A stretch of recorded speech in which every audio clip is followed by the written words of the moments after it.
Good morning, everyone, and welcome back to another Krebs Coho Company of Heroes cast. Okay, so I'm in a little bit of a rush today. Bear with me, guys. We've got about a 40-minute break from university at the moment, and this game replay is about 40 minutes long as well. So I think what we'll do is actually just get started right away, cut to the chase, right? At the 5-second mark, we're going to be starting in 3 seconds. So in 3, 2, 1, and let's begin. 6, 7, 8, 9, and 10, and on we go to another very exciting matchup in the Company of Heroes battlefield. You can maybe take notice from my tone of voice at the moment and just how rapidly I'm speaking that I am in a little bit of a rush, but I really want to get this out for you guys today because, well, I was promising that I would do a Company of Heroes cast for you, and this is the only time I see that it's going to be fit for me, so really just trying to manage my time as effectively as I possibly can. So this episode that we're going to be watching today is actually from the recent tournament. If you guys probably know the results by now, but if you don't check it because maybe it'll ruin it. But overall, this is actually a pretty cool matchup.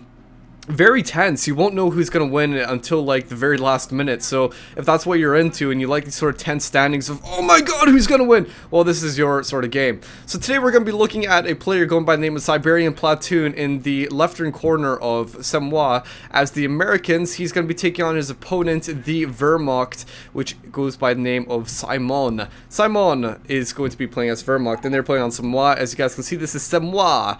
I would explain what it somewhat is actually like, but I think you guys probably know the general gist. A lot of this action focuses towards the centers, while you have resource points that are skewed to the sides, and those usually see capping from pioneers and stuff like that, but the main engagements and skirmishes tend to focus towards the center, because if you can capture the center, you can effectively control these cutoff points, which, if you control the cutoff points, you can cut off resources from a huge amount of, well, areas, big range of areas. So very important. A lot of people want to cut off this strategic point, for example, and likewise on the other side, a lot of people want to cut off that strategic point. So today in university, what I was learning was some pretty cool stuff. I'm not sure amongst you all, are there any microbiologists? I'm not exactly sure, but I'm sure there must be somebody amongst all of you that studies bacteria in some respect. But I'm studying pharmacist in 3rd year at the moment, and you know, I'm learning a lot of stuff that I'm not going to have to do in community pharmacy. For example, we learn stuff that helps us in manufacturing and research and in community. So I'm going to be going into community. I don't want to do anything with research. That's just not going to be me. I don't see myself being a long-term sort of educational or sort of person, a career student, you could say. So I don't know, we were learning about bacteria today. It's actually very interesting learning about how plasmids and gene expression goes about, and how you would actually give lactose and glucose to bacteria in order to increase expressions in different amounts. Funnily enough, you could have, say, a solution or a concentration. Do you guys know what an agar plate is? It's a medium, basically a place where a plate where the bacteria grow on. It provides a nutritional environment for them to grow on. And funnily enough, we were learning about how and why. For example, if you have a solution full of glucose and lactose, you'll see a biphasic sort of growth pattern. Basically, by meaning that is that the bacteria will first use the glucose, and then after the glucose is depleted, they'll use the lactose. And now, maybe you wouldn't understand why that happens, but we learned why that happens. And it has to do with expression and transcription and stuff like that with the DNA. And I won't go into the extreme details because there's no point in actually doing that. But it was actually a very interesting topic, so I'm sure the biologists or microbiologists amongst you all would probably appreciate that sort of info.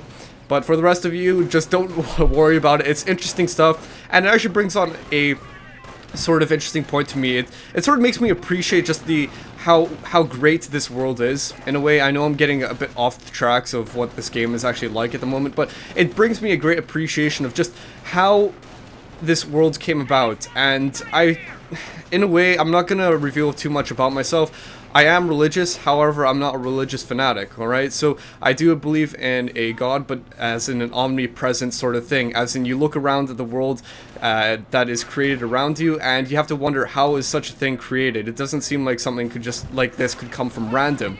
There's so much complexities and intricacy of the world that it seems almost something that would have been planned in a way. And that's how I see God as more of an omnipresent, a sort of being of ultimate knowledge rather than a sort of religious god. And I sort of feel a bit sorry for religious fanatics who firmly believe that you know, religion and God dictates life, because when you look at such things as bacteria and just how minute and how small the scale is, you have to sort of appreciate just how in the world could something so small be regulated in such a fashion, just as gene expression. That is just one of many different functions that they have, and just looking at how these things go about and how they basically control it, it's just, you gotta wonder how this sort of stuff happens. I mean, evolution definitely comes into it, and that's just my opinion. I don't expect you guys to agree with me, but then again, this is the channel of that I have created, and so if you guys want to know a little bit more about me, that is just my opinion right there.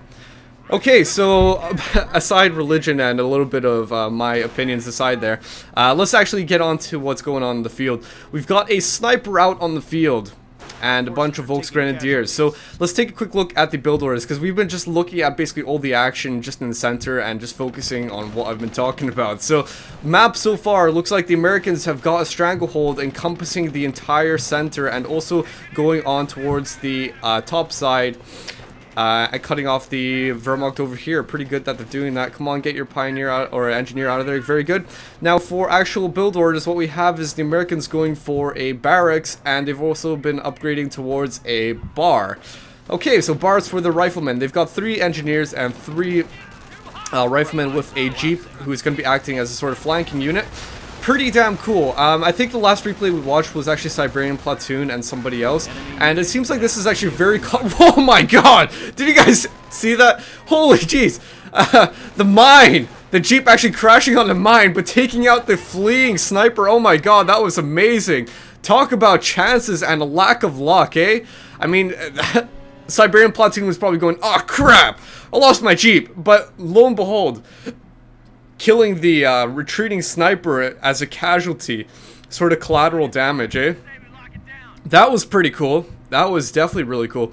So, what was I saying? I can't remember what I was saying. Oh yeah, SiberianPlatoon. So, last game we were watching with him, he actually got a Jeep as well. So, this seems to be sort of like a typical build order for him to go for a Jeep. And you know what? Jeeps are actually really good. I was sort of underestimating how useful they are. But, surprisingly, they do a lot of damage, especially close range against units. And they're very good at flanking MGs. Even though maybe you might not necessarily kill the MG, you're sort of forcing it to pack itself up and move back. Because what is the point of Kit staying there, taking damage, and dying, right? For the Wehrmacht, let's give the Wehrmacht a little bit of love, Simon. He's gone for a multitude of different men, an array of different men. At the moment, we've got a flank coming out here. He's got literally a lot of stuff. So he's at the Wehrmacht quarters. I'm not sure if he's at T2 just in the moment. Maybe you guys could have noticed if you saw the wee icons on the left-hand side. But he's produced a few units. He's got 2 MGs, 1 sniper, 2 pioneers. Actually, 1 pioneer and sniper just dying whilst that was while I was taking a look at that. Oh my gosh! So taking big losses there. 2 Volksgrenadiers, and remember he had the other sniper that died as well. So in total, it looks like what he's lost so far is a pioneer, an MG, and also a sniper. Oh my gosh, these are big losses to be taken so early on, and this is very vital, especially in a tournament game where you're trying to win money. I mean, money is the end goal here, isn't it?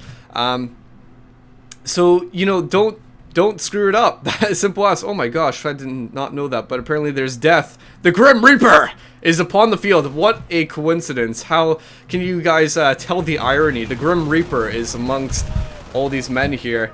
Kind of funny that they're fighting in a cemetery as well. So as soon as they die, well, they've got a 6-foot grave right beside them to plop themselves into. Yeah, why not? So here we go, we've got some hot skirmishes going on so far in the middle. It still looks like the American SiberianPlatoon is winning this because he still has that encompassing effect. Look at that, it's going right on around, and he's focus firing on all the men in the center. So the main engagements are happening over here. I'd love to see, actually, I was gonna say maybe it'd be nice to see an MG emplacement on top of that fuel. I mean, it would delay them capping it, but then again, maybe not a great idea because as soon as they get a pack out, boom, gone, right? Jeep gone as well. It looks like maybe the Jeep was coming in for a flank or for a sniper, but it looked like a Volksgrenadier with a Panzerfaust finishing that Jeep off. Pretty damn bad for Mr. SiberianPlatoon losing 2 Jeeps so needlessly. Can you imagine just how effective 2 Jeeps would be if they if he actually had them? Flanking constantly, getting repaired. It'd be absolutely awesome, an awesome thing. I think that's one thing that people sort of fail sometimes to take a notice of with their Jeeps, is using them to optimal effect. Because Jeeps are more armored than other vehicles such as the motorcycle, and actually a bit of the Schimwagen. The Schimwagen obviously is a bit better than the motorcycle, has more health. However, even though the Schimwagen costs more than a Jeep, it still pales in comparison to health than a Jeep. Okay, it seems a bit strange. Something that costs more but has less health than a Jeep. So people really need to take advantage of having Jeeps out on the field, just so that they can use them, harass the enemy, take some damage, and then fall back and get it repaired. Because you can get it repaired, that's the thing. That's the point I'm trying to make. You can get it repaired easy as. Sniper going down again for Simon. Big losses. I'm not sure how many kills he had, but I believe if he's only out on the field for a few minutes, it wouldn't have made up the cost. Let's think about this. 27 manpower, let's say, per man. 270 for 10. Maybe you need at least 12 or so kills to actually make up for a sniper, so, you know, big losses. It looks like SiberianPlatoon really loves these Jeeps. He thinks he needs to have, like, a Jeep out every single moment of this game. And it's working to great effect. I mean, look at that. He's actually pushing back the MGs. He's taking on the Pioneers, for example. So, these Jeeps are being very practically used. Very practical in actually having one. So, every moment of this game, he always has a Jeep out, right? Okay, so let's take a look what else is going on. It seems like every single engineer here has a flamethrower. Would like to see some more work done by the Wehrmacht, and there you go. Taking down an engineer with a flame. That is a good starter to make up for all the losses that Simon has been taking thus far. So, for the Americans, what they have produced is a casualty, or sorry, not a casualty, cleaning center, triage center, and also a supply yard. So getting these guys up to speed with their health and also supply yard, gonna be either working up towards a motor pool or a tank depot. Likewise, you could upgrade it potentially to reduce their upkeep, which they most likely would do, and also get some veterancy bonuses out of it. I always notice that people, whenever they go for suppliers, they always get at least the first upgrade for the supply yard. Second one is really up to a matter of opinion. Some people go for it, but ever since 2.602, it's a more common thing to actually go for, just because it actually gives you veterancy that was taken away from other upgrades for the Americans, such as the bars and the grenades, since the patches came around. So it looks like the Americans are just trying to still go in for some flanks, and this is what I love about pro games, just the amount of flanking, the amount of skill that goes into this. Just look right across the field. So you've got battles going on down here, you've got battles going down here, and you can't really appreciate just the amount of micro that is going into this by watching my cast alone, because we're just taking a look at specific areas. But say, for example, if you were watching the screen of SiberianPlatoon assignment, it'd be like this. It'd be like boom, boom, boom, boom, boom. It'd be like boom, boom, boom, like that. Constantly flipping to the tactical map and stuff like that. Well, maybe not that fast, but it'd be around that speed, right? So you can't really appreciate the amount of micro unless you're actually watching, so for example, live streams. I, for one, would recommend watching some live streams if you guys are really into replays. For example, I love sometimes watching Morello play in the live streams when he's playing Company of Heroes, for example, and it's just exactly as I was describing, doing this sort of fast movement to the tactical map, going on over to somewhere, and then doing other stuff, and it is something that takes a lot of practice to actually do something like that, right? Okay, so it seems like the Wehrmacht taking quite a lot of damage here, but they're gaining a bit more of their foothold now. They're actually capping away at the center here. They've got the fuel point in the north for however how long, I don't know. It looks like something's gonna go decap in just a second. And yeah, that's what they're doing. That's actually an unfortunate thing. It seems like whenever whoever's on the right-hand side of Semois, they always get this fuel point cut off. And I'm guessing it's just because it's easier to access. Because if you look at the map, see, this is a much larger landmass to go over there. Unlike this area over here down south, where you actually have to cross bridges in order to go over it. I suppose it's more easier to access and cut off whoever's on the right-hand side of Semois. maybe it's a bit unbalanced if you ask me. Just my opinion, right? So over onto Simon, what has he gone so far? I'd like to see what his build order has turned out to be. He's gone for T2 Krieg Barracks. That's why we've seen the Grenadiers come out. Any packs? It doesn't look like it. No packs, just Grenadiers. Any with Panzerschrecks? One upgrade of Panzerschreck, the other with no Panzerschreck. So his only sort of AT is just going to be a single Panzerschreck at the moment. I'd be a little bit worried if I was Simon right now, because yes, even though the Americans have gone for bars and they have delayed themselves effectively getting vehicles, they have maintained a large hold of the fuel points on the map. As we've seen, just the amount of decapping that has gone in the fuel points of the Wehrmacht. I mean, the Wehrmacht has lost a lot of their fuel points quite frequently in this match so far. So, and it's given it most importantly to the Americans.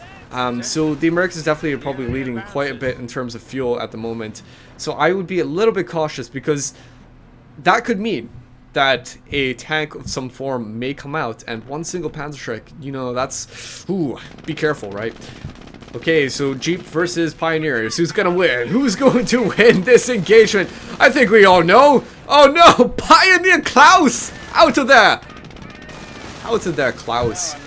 Silly Klaus, and oh gosh. Well, it's too bad for that Klaus had to die along the middle of the battlefield and not next to the cemetery. I mean, if he was next to the cemetery, he could easily have been put away 6 feet under. But instead, he's going to be rolling on the ground. Poor Klaus, and there you go. There goes Joe and Bob. And Bill. Down on the ground. Oh gosh. Absolutely horrendous to look at it from that perspective. But anyway, so we've got some Grenadiers going on in the house, and the Volksgrenadiers being a little bit smart. I believe these actually took quite a bit of casualties with the first grenade, but the second grenade they actually managed to dodge because they got out of there before it actually exploded. A good neat trick for you newbies out there. Obviously intermediates and experts would know this trick by now.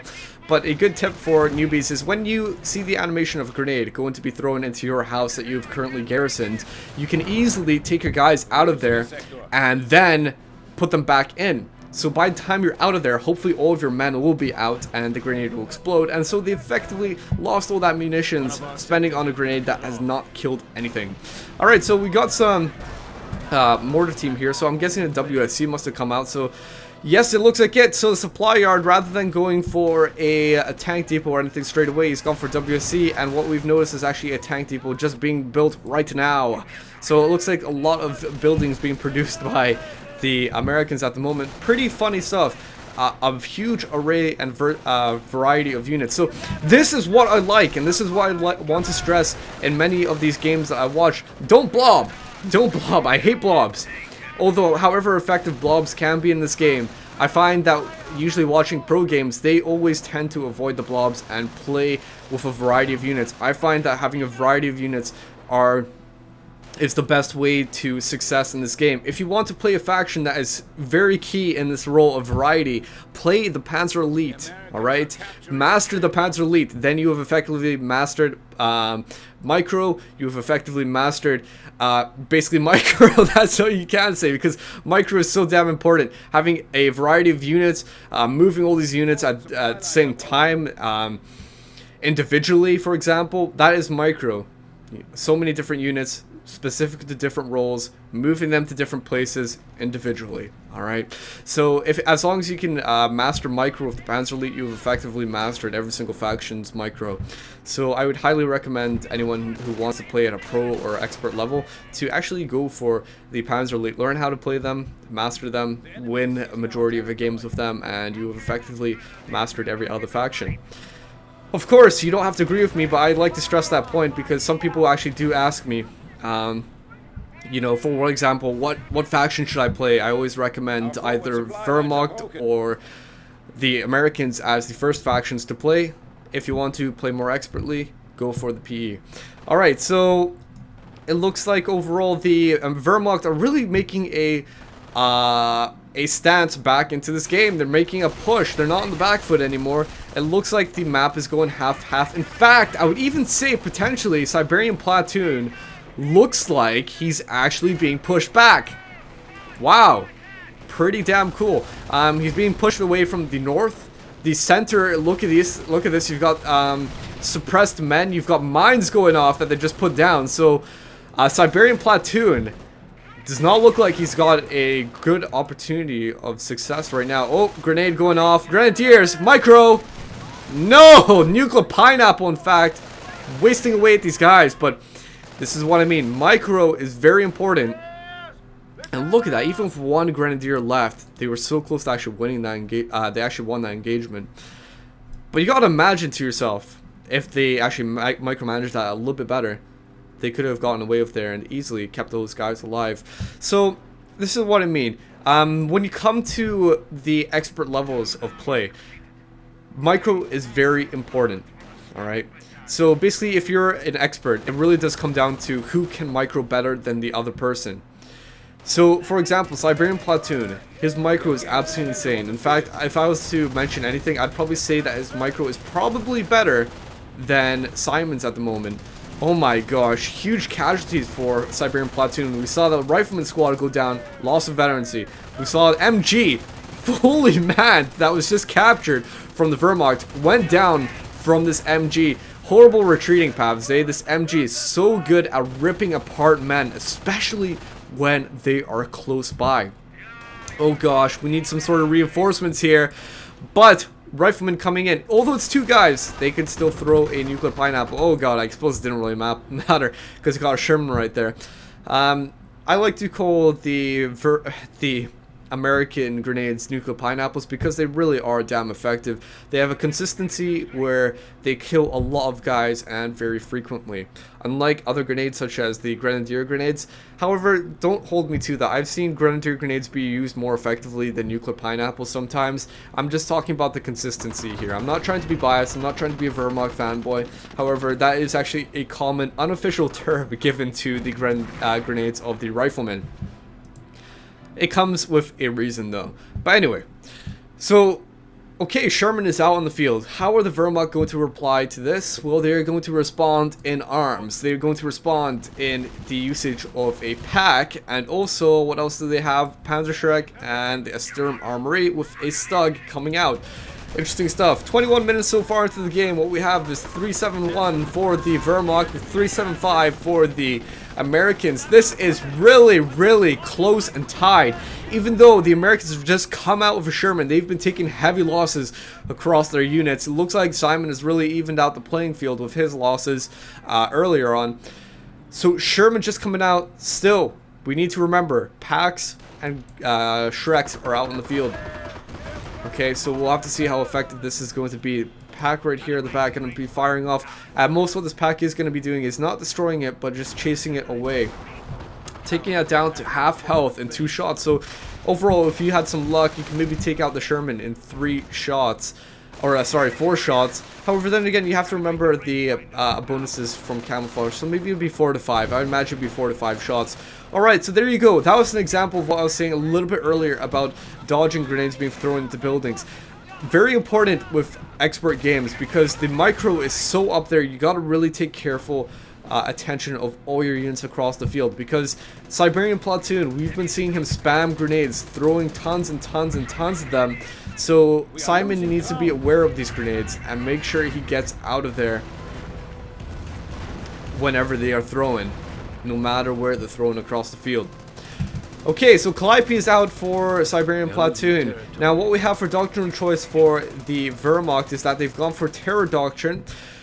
And for SiberianPlatoon, he has gone for the Armor Doctrine. Alright, so interesting stuff. He's gone along the Calliope route.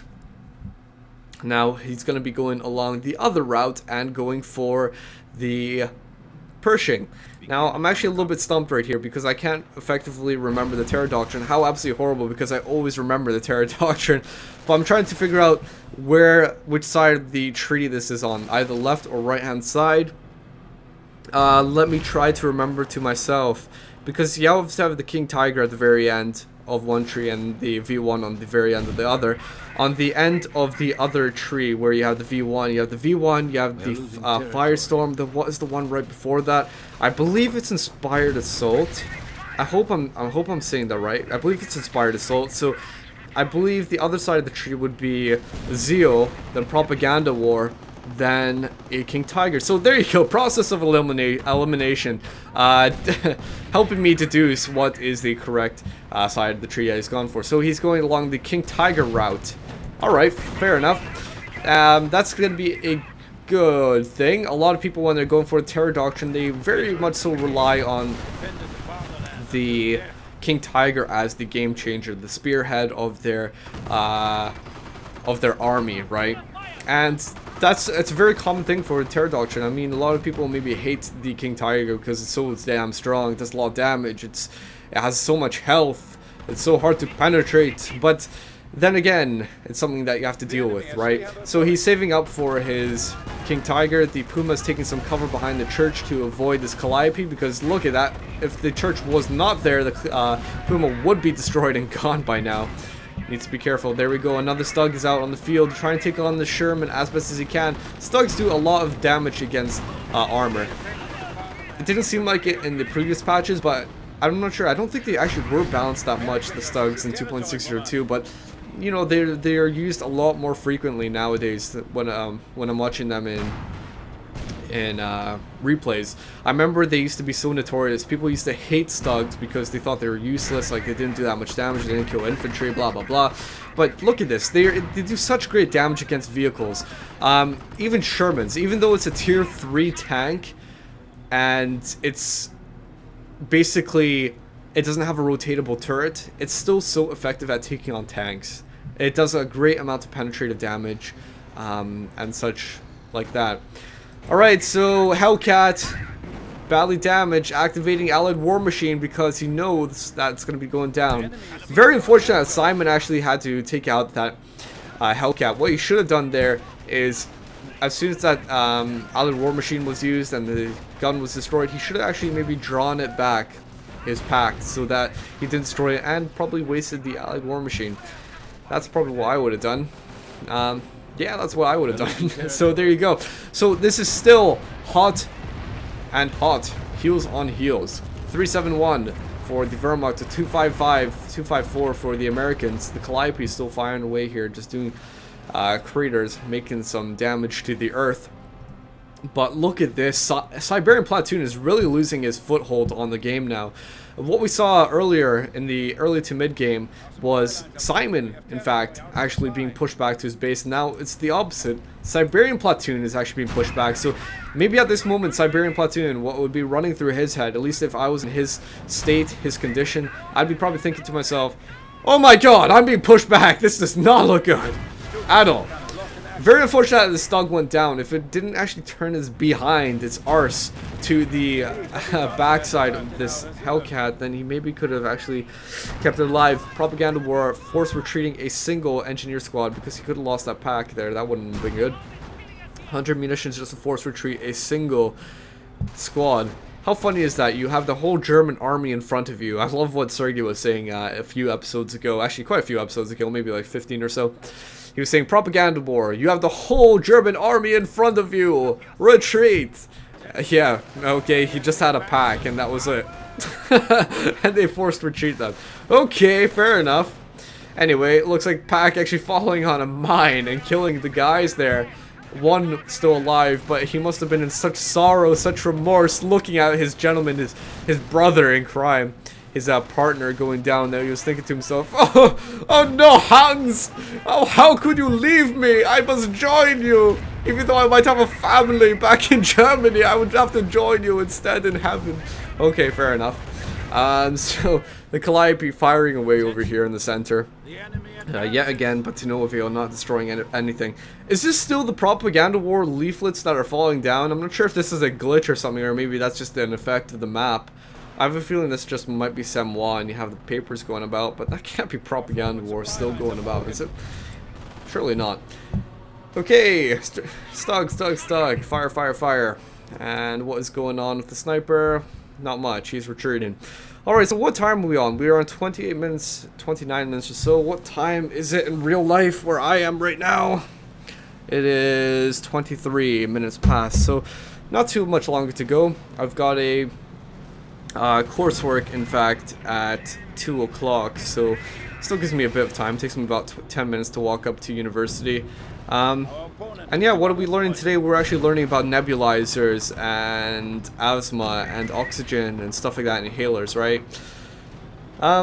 Nothing really much that interesting, I suppose. Just in learning how to use them and how to recommend them and such like that, so that if we ever have to show people how to use them in the pharmacy, we'll know how to do it. So there you guys go.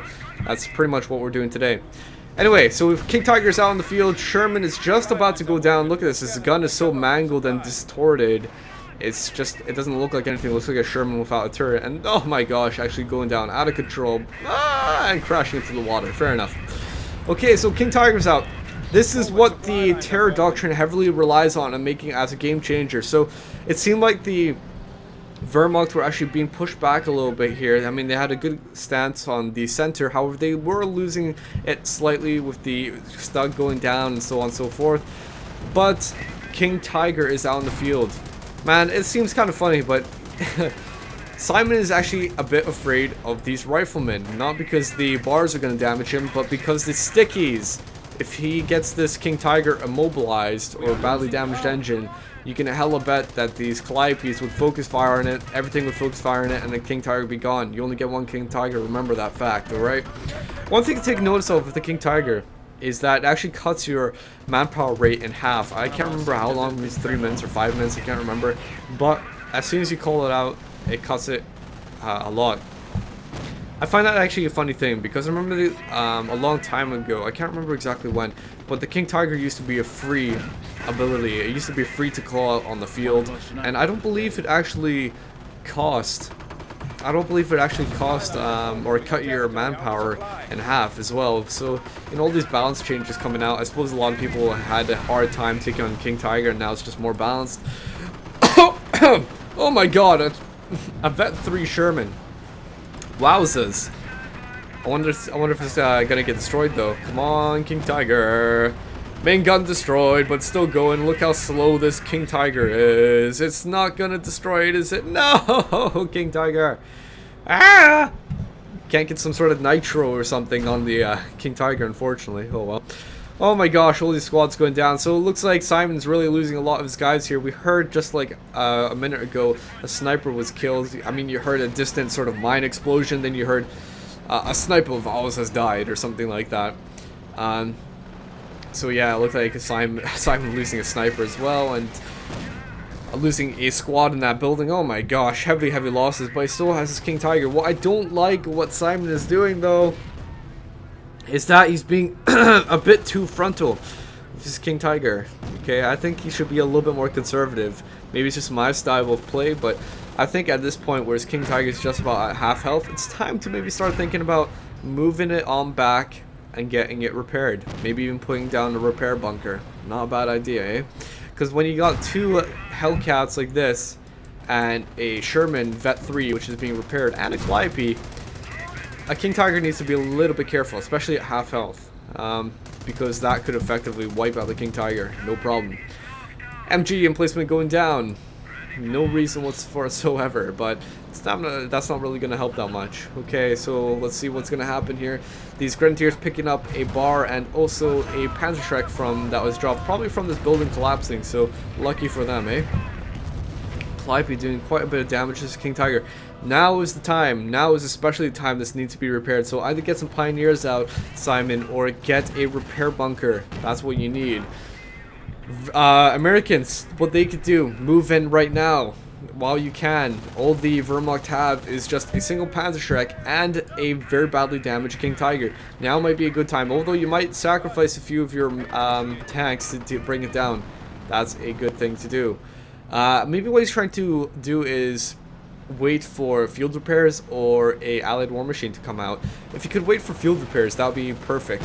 Allied War Machine will be fine, but field repairs is actually probably a better option to go for because he has Vet 3 vehicles. So if he went for field repair and then sent in everything, he could have effectively damaged or repaired the damage that the King Tiger would bring out onto his vehicles. Oh gosh, look at that huge amount of chunk of health being taken out of that Sherman. Oh jeez. Okay, so, but King Tiger's still not being repaired. I don't like it whatsoever. Maybe he's just being a bit too cocky because SiberianPlatoon is down to 116 points. Maybe he is getting a little bit cocky. Put your cockiness aside. That's one thing that pros sort of need to learn sometimes. I see this happen with other players such as Morello, for example. Is that they get a little bit too bold, a little bit too cocky with their men, and because of that, they lose them needlessly. For example, this King Tiger had plenty of time to get repaired. Even though you might lose some territory on the side, a pioneer or two to repair it is crucial. You need to do it. Okay, so King Tiger just about to be going down here. I don't like it whatsoever, but we got Stug, who is going to be supporting this. If there was no Stug, you could definitely bet this King Tiger would be dead by now. So instead, one Hellcat going down, and the other one still firing some shots away. Oh gosh, come on Stug, keep moving back, all the way back. Same with the King Tiger, because you could easily lose that right now as well.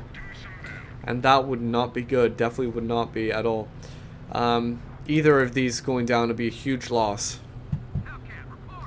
Okay, so keep moving your tanks back, Simon. Keep moving them back. I really want to see them fall all the way back to here at least. At least. It's a common mistake that I see amongst a lot of players, that they won't move their tanks back when they are severely damaged. And by back, I don't mean the front back. I mean all the way back. Like, even if you had to take it back to your base, that's what you have to do. It's simple as, because you don't want to lose something so valuable. So the Pioneers are actually repairing the one Stug over here rather than the King Tiger. Maybe because the King Tiger has more health and not really worried about it. But still, I don't know, you can build a lot of Stugs, but you can't build more than one King Tiger. It's simple as that. So you gotta be a bit careful on what your priorities are. It is a hard choice. It really is a hard choice. Oh gosh, and the Calliope adding to the fact, I don't like it whatsoever, but still 80 points left for SiberianPlatoon, but the victory points are being decapped. That's the bad thing. Victory points are being decapped. And this, oh gosh, Stug was just about getting up there in health, and oh my gosh, the Pioneers who were repairing it killed in one single shot. Very smart of SiberianPlatoon to be using a Sherman who has a bigger blast effect on his tanks, on his shells, to actually take out the repairing Pioneers, who get a received accuracy bonus when they are repairing, so they're easier to kill.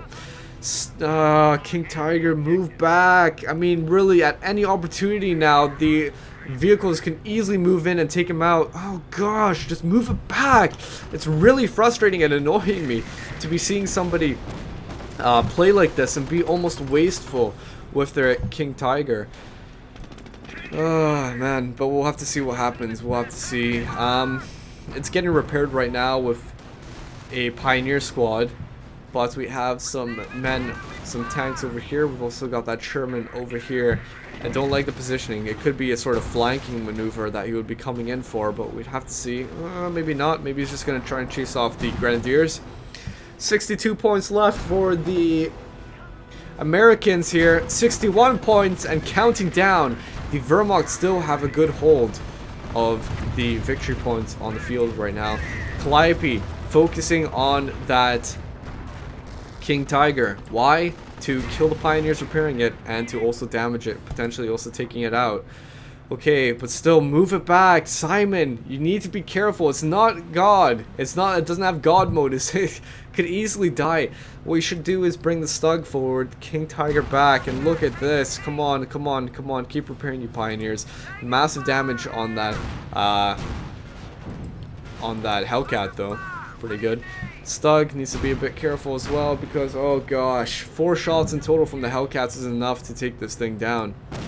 So it needs to be repaired now, let alone the King Tiger as well. What I'd like to see is more Pioneers, or potentially even just repair bunkers. Repair bunkers would be fine because you can get guys out of there for free, and oh gosh, this does not look good. 50 points left for the Americans, but look at this. The King Tiger is being circled! It's being circled, and this is definitely going to be the end of it, especially when you got a Vet 3 Sherman right here, right on the back of it, and everything closing on in.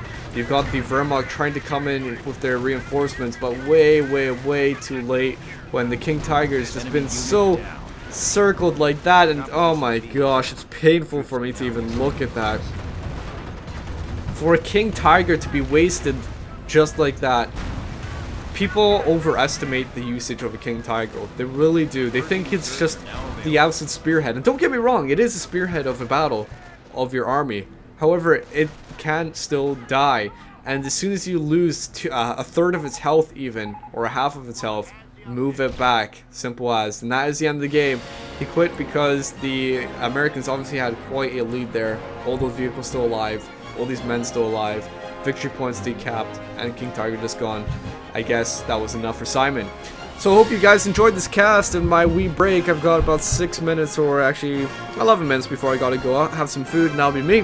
Hope you guys enjoyed this cast. I hope you also have a nice day today. And of course, until next time, well, I will see you all later. Well, have a very nice day, and bye-bye.